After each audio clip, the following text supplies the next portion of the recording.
Hello, everybody, and welcome to Planet FPL, the world where everything revolves around Fantasy Premier League. My name's Suj. And my name is James.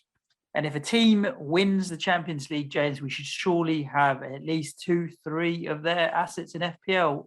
I have none. How many do you have? None, but it's dependent. Let's find out why. and by the way, why. that could well change between now and the opening day of the season, I think. Firstly, I have said this to him offline, but I have to do it publicly. Congratulations, Ted, on being Champions League winner. And also, more importantly, congratulations on getting a first-class honours in mathematics and statistics, you brainy fucking bastard. Let me introduce you to Ted Moore, our Chelsea correspondent. How are you, Ted? I'm good, mate. Cheers for that. Yeah, I'll make sure to mention both of those at every single chance I get. Nice. Ted just said to us before we started, he's going back to do another Masters. Not another Masters. The first one was the degree, mate. Now we'll do the Masters. Then he'll do the PhD. Do I look like I know how it works? About FPL, and that'll be it. Well done, mate. We should start very briefly. Let's make it brief. With Porto. Congratulations. How was it for you? What a night. Yeah, that was incredible. I know we did the pod beforehand, didn't we? And I wasn't crazily confident, but yeah, just what an incredible night. I now have pretty much every device I own has got some sort of picture from the night on it now. So it's, fun memories. I just bought 5 phones just so you can have 5 different wallpapers and shit. Not too far wrong, to be honest, mate. Not too far wrong. He's framed mobile phones with different wallpapers, and you deserved it as well, mate. Definitely, 100%. Yeah, fair game. That team. I feel like, though, we have to do the usual for Correspondent Week and clarify we are pre-recording this early on Thursday afternoon on the 5th of August. We think Romelu Lukaku is about to become a Chelsea player. Thoughts, Ted? Yeah, it's a big signing. Big signing. It's been, I don't know, I was starting to get pretty convinced that we wouldn't bring in a big forward at any point during this summer. I know we were chasing Haaland for so long, but it just seemed unlikely we get him. It's going to be a big lump of cash, as you know, Chelsea always do. I don't know the exact number. I'm guessing it's going to be like 120 million, something like that. Which is a lot for a guy that's 28 years old, but he's such a good goal scorer, isn't he? And that's what we need. So, I mean, when you've got a player like that in your team, you have to start talking about title challenges, right? Yeah, I don't think anyone's arguing that, to be honest, mate. Yeah. And I think the thing is, though, really, the title challenge talk comes more from the number of clean sheets he kept at the back end of last season after two who came in than what's going on up top. If you keep clean sheets, you only need a goal to win a game. And so even when you've got the misfiring Werner or whatever else, you had enough firepower to at least score a goal a game comfortably. So I've thought title challenges from the start of the summer. And if you get Lukaku, then it's really going to be interesting, especially on the odd chance that Kane doesn't go to City. Then really, I think Chelsea in the driving seat. I mean, it's law of large numbers, isn't it? If you have enough forwards on the pitch, eventually one of them's going to score. So yeah, I mean, it's all of our sort of title challenges in recent years have been built on having that really solid back line. And when we've got that, and we can, when you've got that sort of defense, you can take points against any team. We can go to Man City, we can go to Liverpool, we can go to United, teams like that, and be confident that we can come away with some points. And when you're doing that against the big teams, you just need to make sure you get your 3 points against the small teams, and you're instantly in a title challenge. It's a good place to be in. Are you won over by the system yet? Because I know you're just not a big fan of 3 at the back, are you? Yeah, I can see the benefits of it. I still would rather. I like playing it against the big teams where we're going to, not have it our own way the whole time. But when we do play against these, it feels harsh to call them weaker teams because the standard is so high now in the Premier League. But, these teams where you'd expect us to win, I think it'd be better to have 4 at the back, push the fullbacks up and commit men forward. Because we do struggle in some of those games quite often, especially against a low block, when they just sort of sit there and say, what you can do about it. We often don't have the answers.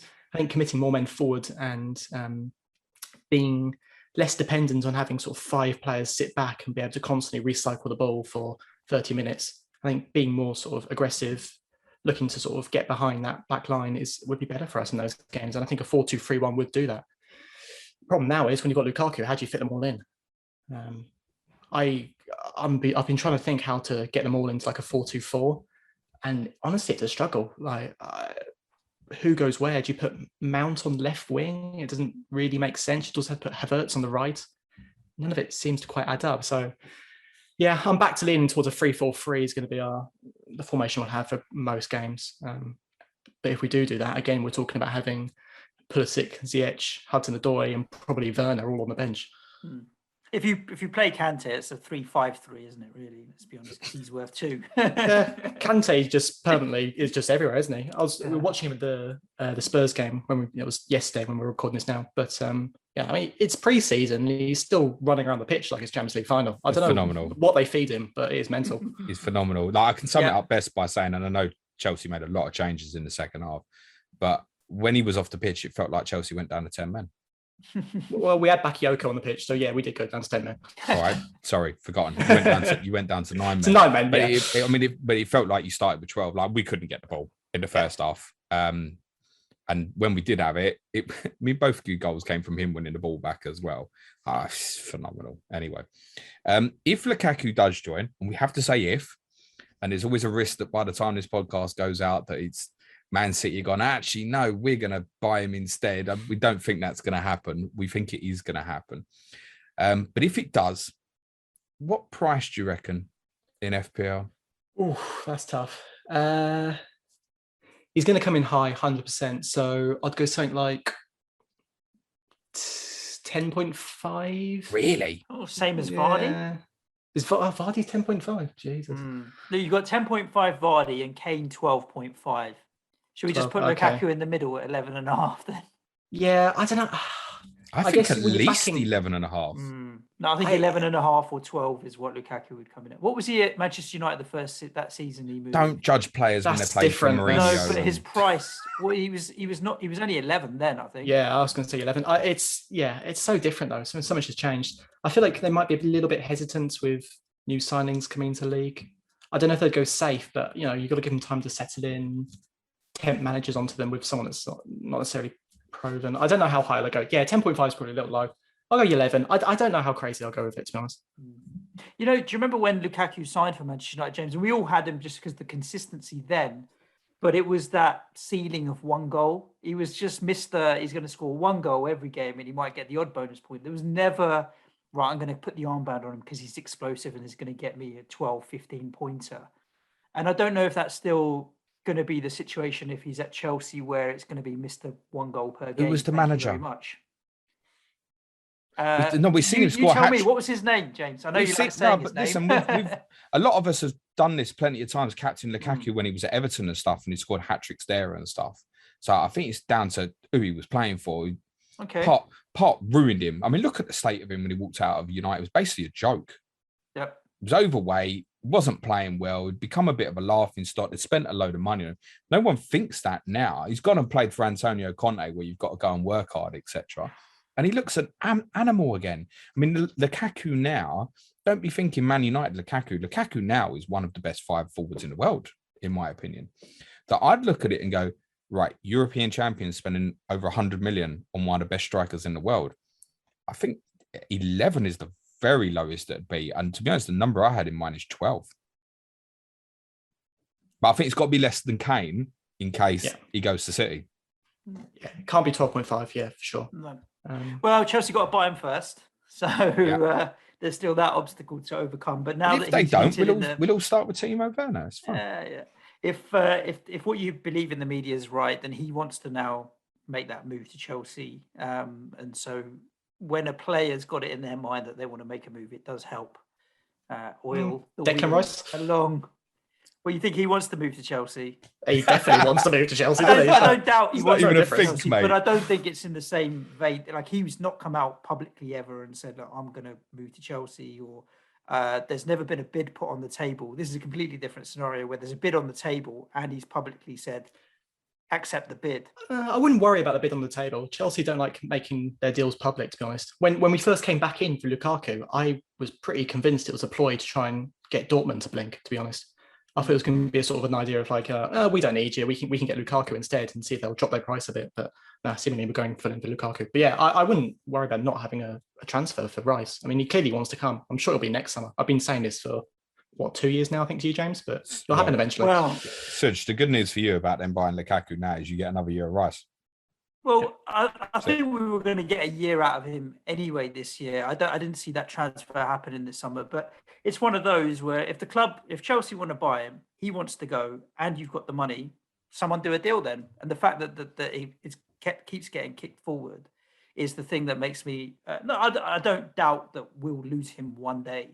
But you now have Billy Gilmour, who's stepping up and proving to be such a good player. If he has a great season at Norwich. There are other clubs that Rice could go to, like Manchester United. They're rich as well. They've got all the money in the world. It's likely, it's not a foregone conclusion, but I definitely don't think it's happening this summer that he's going to be going to Chelsea because you've got enough depth there as well. Yeah, part of the problem is I think there's some disagreements within our board about whether he's worth the money. I think you've been asking for sort of 100 mil, and we're looking across at France and some of the DMs they've got over there. And we could be signing one of them for sort of 30, 40 mil. So trying to work out whether it's worth spending that extra sort of 50, 60 mil or whatever we're talking I think it's a tough thing to argue a case for. But yeah, he's a hugely talented player and he'd fit into our system really well because we want someone that can drop back into defence when needed. He'd fit in anywhere. He's that good. You'll never catch me saying a bad word about him. So every day that we get out of him for me now is just bonus. Yeah, we shall see. Your players in FPL are priced as they should be for a title challenging team and Champions League winners, which means they're all expensive, which does kind of mean you have to think twice sometimes about, do you want a 6 million goalkeeper? Do you want a 6 million defender? Those kind of decisions are the ones that you end up having to make. So I'd be interested in your thoughts. I mean, starting at the back, there's no doubt you're going to keep a lot of clean sheets this year. Yeah, I can never really give a case for buying a 6 mil goalkeeper, to be honest. I don't really see any point in it. We always get a 4.5 goalkeeper that will always run them pretty close. It's not like FPL of old where you used to be able to, bank on Czech or Lehman or someone like that and make good money from it. I think the only sort of defender I'm really tempted at the moment is Chilwell. And given our current fixtures, I don't think I could talk anyone into a Chelsea defender. I'm sure we'll keep clean sheets, but do you really want to spend 6 mil when we've got those fixtures? No, that's it. Spot on. If you'd had the schedule that, say, Liverpool are starting with, I think the majority of us would have found a way to start with one.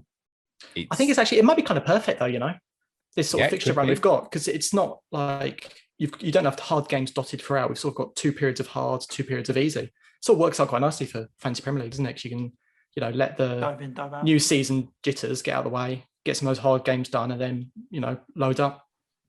I think a lot of people think there's a watching brief ahead of, those 5 fixtures from game week 7. We did a pod, didn't we, Suj, earlier in the week on Patreon about captaincy planning kind of up till the 3rd international break, game week 11, saying like, look, you can do it in 3 players. And the 3 players is game week 7 to 11 is a Chelsea player. And we could debate about it at a time and go, well, by the time we get there, we might know who it is. Well, if you buy that bloke up front, mate, Lukaku will be so monster captained during that period. I'm tempted to go even earlier, like game week 4, because it's Arsenal-Tottenham. You're as James described it in the Villa-Tottenham. Levels. Oh, is it Villa? Sorry, Villa. But I think James described you as levels above Tottenham, and I think it's the same against Villa. So sometimes going early is where you get the advantage in FPL. So I'd be tempted to look at even from game week 4 if you've shown a little bit of form. You can get that advantage, but I just don't know if early in the season is the right time to do it. I'm a big sort of advocate of not going silly sort of with your game week 1 teams. Just keep it sensible. A template's template for a reason. You can't win Fantasy Premier League in the first week, so just stick. You can't lose it though. Exactly. So just don't go too crazy different. Just stay calm with it. I do tend to start quite well in Fantasy Premier League, and I don't do anything particularly special with my team. The problem with game week 4, Such is there's so many other teams who've got the beginning of their fixture swings there, and I think Chelsea's clear one is obviously game week 7. There's probably other fires to put out in that particular week rather than buying a Chelsea player. Arsenal swing, Wolves swing, perhaps needing Manchester United captaincy coverage for game week 4.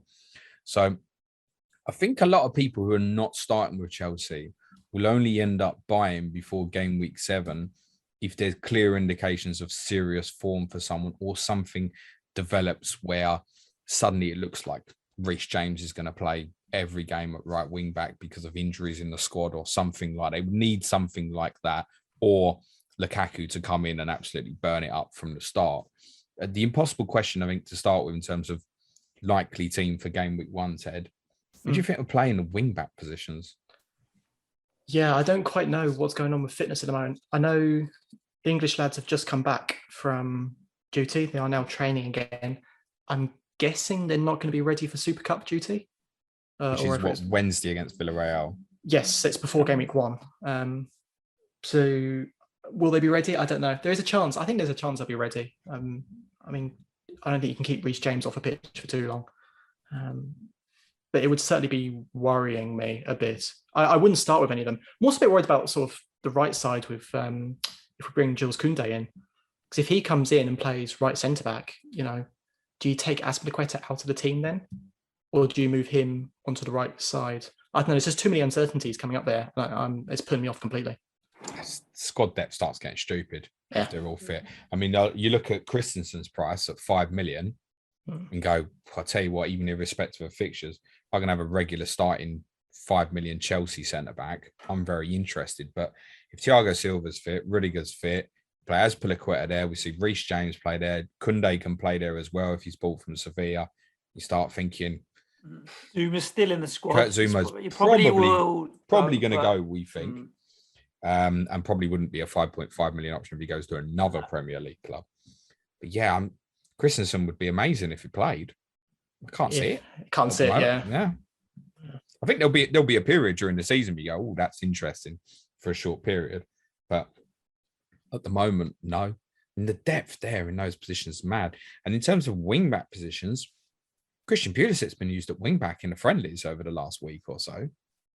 Yeah, I think he's just trying to try something out. I don't know if he's thinking, well, I know what he's publicly said, but I'm wondering if he's privately thinking maybe I can't fit him in up front and I'm trying to find a way to get him more minutes. I know he said the real reason for it is he's saying, we don't have any wing backs currently, so we need to try something new for the Super Cup and whatever else. But yeah, I'm not fully convinced on that one. Oh shit, I saw Zappacosta come on Wednesday night against Tottenham, mate. But you've got no one there. He just runs. That is all Zappacosta does. He runs. That is it. He doesn't touch the ball. He just runs. Even the same problem. Ethan Ampadu as well. Sorry, so just like 4.5 played against Tottenham. Looked good as well, actually. I thought. I mean, he's a good talent. He was playing in the Champions League for Red Bull Leipzig 18 months ago. Sorry, Suj. I was going to say the same problem in midfield. Exactly. Like fitting all these players in is going to be difficult. I think it's reflected as well as the difficult fixtures. Like none of your players have high ownership. The highest is Mount at nearly 20%. Then you've got Chilwell and Havertz at 12 and 13, and then nothing else with any ownership. Havertz seems to be flavour of the moment with FPL Twitter. Suddenly everyone's kind of getting behind the Havertz bandwagon a little bit. I'm seeing his name mentioned more and more, but not for me yet. Are you going to start with any attacking players? Or are you going to? No, not a chance. No way. Not with those fixtures. I like that people are really getting into Havertz. As people have been saying, his stats after Tuchel came in are amazing.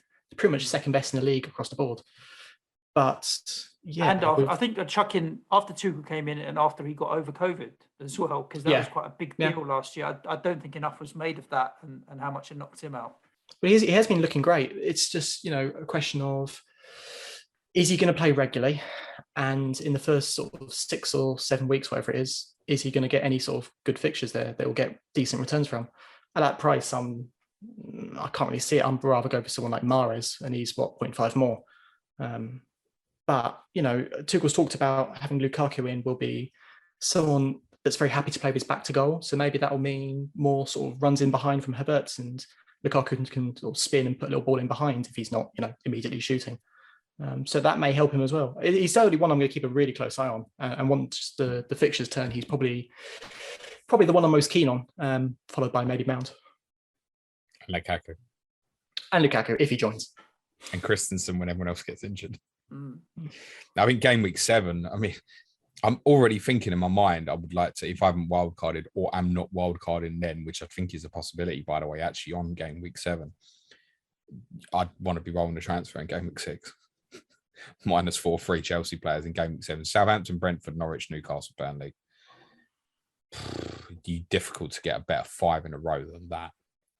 I agree with Ted. I think Havertz has come into a lot more people's thoughts recently because little bits we've seen in the Euros, the way obviously he finished the season with you. I think people have got beyond the player a lot of us mimicked in the first few months of the season, who honestly did look poor. When he gets in front of goal, he looks like he's going to finish, never panics, passes the ball into the goal. It was rare to see his goal at Arsenal in a friendly because he actually used power in the shot. Doesn't normally. The concern is on what I saw in the Chelsea-Tottenham game on Wednesday was never looked like he was going to get involved and score in the game. Not that he played badly or anything, but he was just never getting close enough to goal. Was the kind of the left side of the front three. Never got close enough to it. And he's playing against Matt Doherty. Yeah. Well, part of the problem is we weren't putting the ball down that flank at all, really, to be honest. I don't think that having him... I felt like he was drifting a bit further left than he normally does during that game. Didn't seem so happy coming in the middle. And when he did, you got a few cases where him and Werner sort of stood on each other for a while. But all of our attacks were coming down first with Callum Hudson-Odoi down that right, and then later with Pulisic. And even, Tino Anjorin was drifting along that side quite a bit. Ziyech was the one. I know he obviously scored the first goal, but it was a massive threat in that first half. Yeah. But then is he even going to start game week 1? Yeah, you just can't tell. I mean, he certainly seems to be a bit down the pecking order, doesn't he? So he's not someone you could think about for Fantasy Premier League. For Chelsea fans, it's fantastic. It's exciting. We've got so many options, but absolute hell for Fantasy Premier League. Yeah, I think what it is as well is people want something to differentiate in game week 1. And I think if you weren't captaining for whatever reason a Liverpool player in game week 1, Chelsea does look best. And it's, it wouldn't be a surprise, put it this way, it wouldn't be a surprise if after night 1 of the season on the Saturday, Chelsea are top the league. It wouldn't be a surprise. And that's what people are looking at. Oh, who could go biggest in game week 1? And then you look at the Chelsea assets prior to what may or may not happen with Lukaku, and you go, well, if I had to gamble one, it is Havertz, isn't it? Yeah. Well, I mean, I don't know about that Palace game because they're very raw at the moment, aren't they? They've got so many new signings, a new manager, and I do really rate the players they brought in. Yeah, great. I don't know if I feel comfortable backing Chelsea to smash them or anything. I feel like they'll be out there, they'll put up a big fight, and it'll be a tough game. We've just come off a midweek game as well. We've probably got some, maybe a bit of stiffness after the first proper game of the season. I think it's a really good point as well. I don't know if I'd back them. I'm not even sure. It depends what the team is. If the team against Villarreal is built up mainly of players who have been around in pre-season, then I think it probably gives us quite a strong clue for the Palace game. But it might be he looks at the Villarreal game as a really good game to get fitness into players coming back from the Euros. It might not even give you the indication for the Saturday. It could even make things worse depending on what that kind of lineup is. Suddenly that lineup drops and it's full of all the players who've just come back from the Euros. Does it even give us the answers for Palace? Yeah. And afterwards, I mean, straight, if you go with Havertz and he blanks against Palace, and then you look at Arsenal away, Liverpool away, Villa at home, Tottenham away, Man City at home, I think immediately you're already thinking, what can I do with this money when Manchester United's next 3, for example, are Southampton, Wolves, Newcastle? Yeah, I think, no matter what team we see come out for Villarreal, I don't think it'll give you any answers. It'll just give you sort of more questions, won't it? If Havertz plays 90 or even like 70 in that, are you going to feel confident captaining him against Palace? I don't think so. Are you going to even feel confident owning him? The one advantage you do have with Havertz is that there are plenty of downgrade options. Yep. There are a lot of good options this year in midfield at lower price points. So you can be fairly safe in that. But do you really want to be booking in a transfer at that stage of the season? We know we're going to have bigger problems to deal with. We always do. So I just don't think it's worth the risk at all. Yeah, I mean, it's a dangerous philosophy. I can understand why the majority of people, we'd all like to have some Chelsea assets in game week 1. But I think exactly what you said there, Ted, there's a risk in going down that route. I mean, maybe 1. I think any more than that would look a risk going into those first couple of weeks if suddenly Chelsea don't perform in what is, remember, a London derby against Palace on opening day. Danger. I think I'm likely to start without. I could only see me as it stands right now. Only Havertz is the only one. I think I'd have to be so confident in the rest of my squad to make him that expensive punt. You could argue a case for Mount. It's tough because he's not back yet and he's not playing. Need to rush him. Well, that's the question, isn't it? But he should play consistently. He's the sort of player that's going to pick up points even through a tough fixture run. No, here and there. His stats are a lot better under Tuchel than they are under Lampard. He has less sort of defensive responsibilities. He doesn't have to sit on that left side as much. So if he is playing and we get an indication that he'll maybe start game week 1, maybe you could argue a case. But, at that price point, I feel like you want to be more explosive. Go with options that have got good fixture runs, Rafinha or whatever. Is there any player in the squad whose statistics were better under Lampard than Tuchel? Oh, that's a good question. I'm sure there might be, I'm sure there are, but do tweet it later, mate. Yeah, I'll have a look. But certainly write your master's be... dissertation on it. I wish I could. You know what? Words. You'd have a good go. I think we're saying that we're narrowing it down. That there's only attacking wise, you got Mount, Havertz, Lukaku if he comes in. Defensively, kind of have a wait and see on how you guys set up. Who gets the starting positions in the back 4 or back 5, whatever it may be. I'm interested in asking you, Ted, around some forgotten names that quite a few have been touted. Like Tammy Abraham is probably being touted around to a lot of people, but he's not the only one who's sitting in your squad right now who could and should be doing a job for another Premier League team as a starter. Loftus-Cheek has to be playing somewhere. Hudson-Odoi, we're so far down the pecking order. He has to be playing somewhere. Ross Barkley had a good season when he was fit at Villa. He has to be playing somewhere. But these guys, you need to get rid of them. Yeah, well, we want to get rid of a lot of them. Because they're British.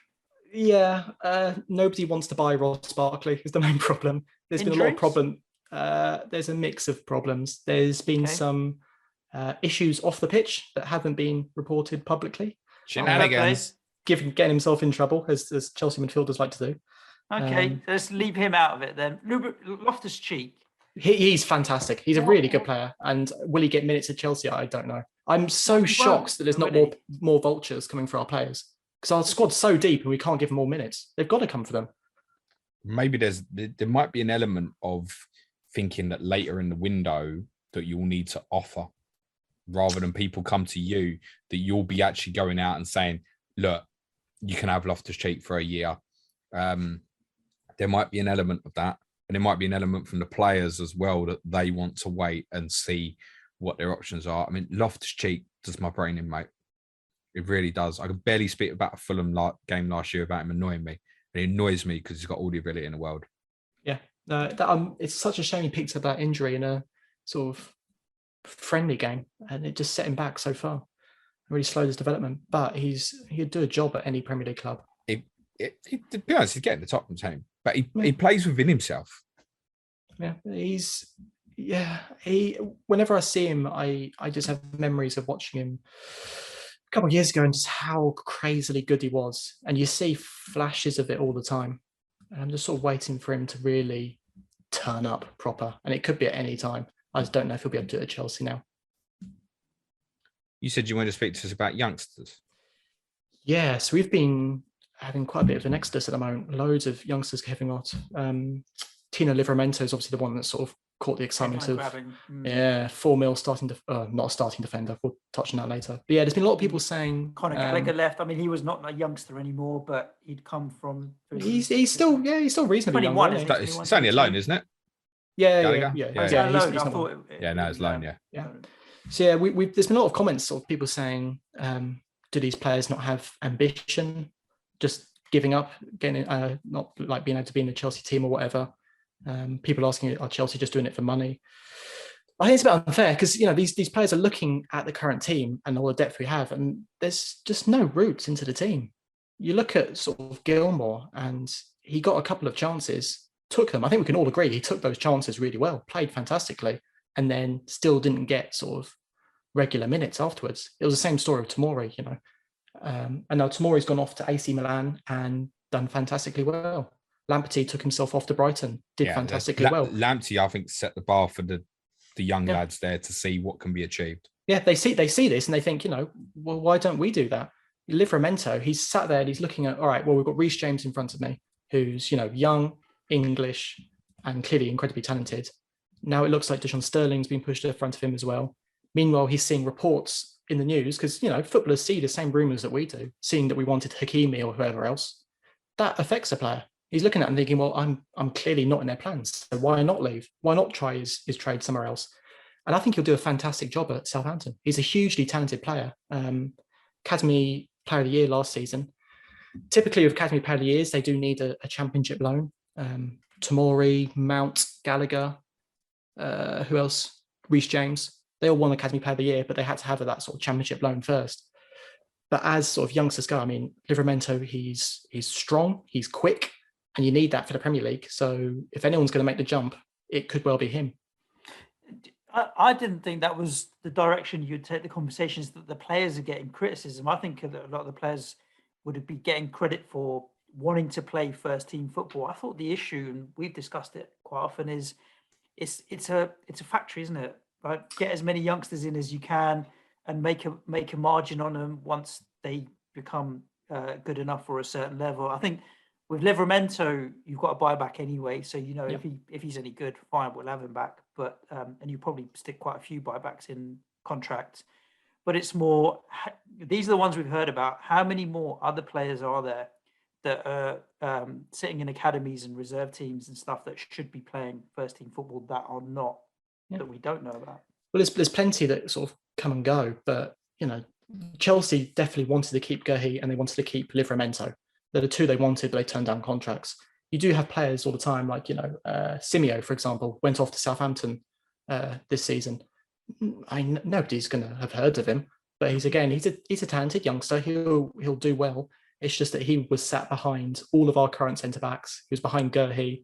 He's behind Colwell, another one of our youngsters who's very talented. He'll be one to watch.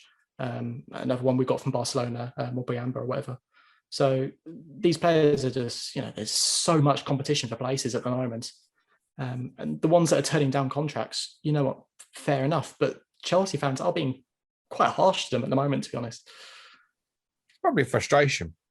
Plus, as well, in the last couple of years, you've had people like Tammy Abraham, Mason Mount, obviously Reece James back from loan, etc., who suddenly have kind of broke in to show that they can be. And we know it's something that Abramovich even himself has wanted, to have more academy players come through. I wonder if a little bit, Ted, might be influenced by the change in loan laws, where you can't just thump out kind of 40 players on loan anymore. And so these players know it's not a case of, like Reece James went to Wigan, for example, and got great experience there. In a lot of these cases, Chelsea are perhaps a bit limited, sending perhaps a Livramento to someone in the Championship for a year when you've got people like Loftus-Cheek, Barkley hanging around, probably not going to play, etc. I wonder if there's a little bit of that. And as you quite rightly said, I think the influence of Lamptey and his impact and basically going straight into the Brighton team has made people like Livramento probably thinking, and we've spoken about this on the Saints pod, one injury at fullback, he's in the team. Yeah. Well, he could even play further up if he wanted. He started off as a striker, I think, actually. No, he started as centre-back, then went to striker, then right wing, then right back. So he can play anywhere. He can play absolutely anywhere. But yeah, there was a lot of talk at the start of this year that we had to sell a ton of players. I was expecting this transfer window to be more important for selling players than actually bringing them in. And we haven't quite done that yet. I think Tammy Abraham sounds like he's about to go off to Atlanta. Bakayoko will go to Italy as well. But yeah, there's so many of these players that I think nobody expected to go. Lewis Bate, for example, he's another. I'm sure we'll see more of him in the Premier League soon. He's a fantastically talented. Some people would say he's better than Gilmore. I wouldn't agree, but that sort of shows the sort of level of ability he has. It's a shame to get your academy shut down. I'm sick of it already, mate. It's immense. It is immense, that thing. But then, is it for the purpose of the team, or is it for the purpose to make money? It's always going to be a bit of both, isn't it? Because you know what the outside opinion is. Yeah, of course. I think you've got to make money from it. It's a business at the end of the day, and you need to sort of hedge your bets at times. But yeah, I can see from some cases where we'll be very reluctant to sell a player unless we can get the correct amount of money for him, and it can lead to players just being on loan for years and years. Hudson-Odoi is really the only one that sort of dodged that bullet.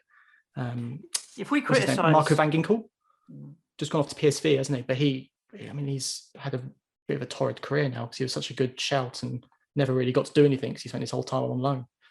James, if we criticise Chelsea for making money, or if we criticise Chelsea with the academy, we should criticise Brentford for not having one. If Chelsea have to keep an academy and can't make money from it, then you have to criticise other clubs who don't have one as well, because they should have an academy but and not make any money on it. I don't think there's a problem for clubs to make money off the academy, or at least break even.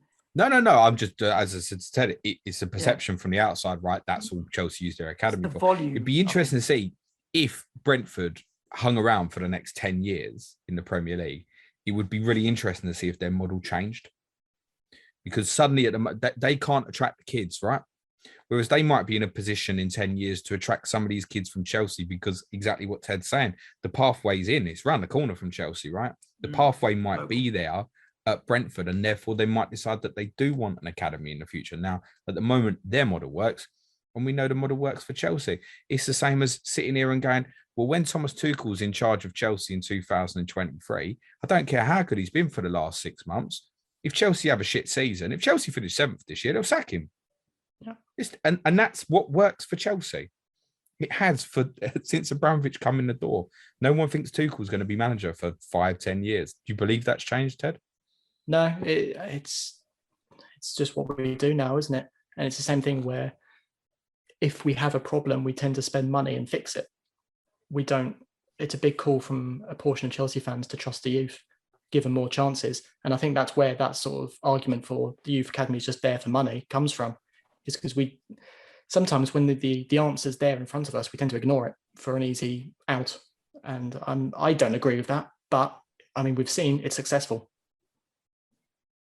Yeah, quite agree. What works for Chelsea has worked for Chelsea in terms of, I mean, I don't know how many youth cups you've won in the last 10 years, but it's probably half of them, for example, I imagine, Ted. And that they will keep churning out. But I agree.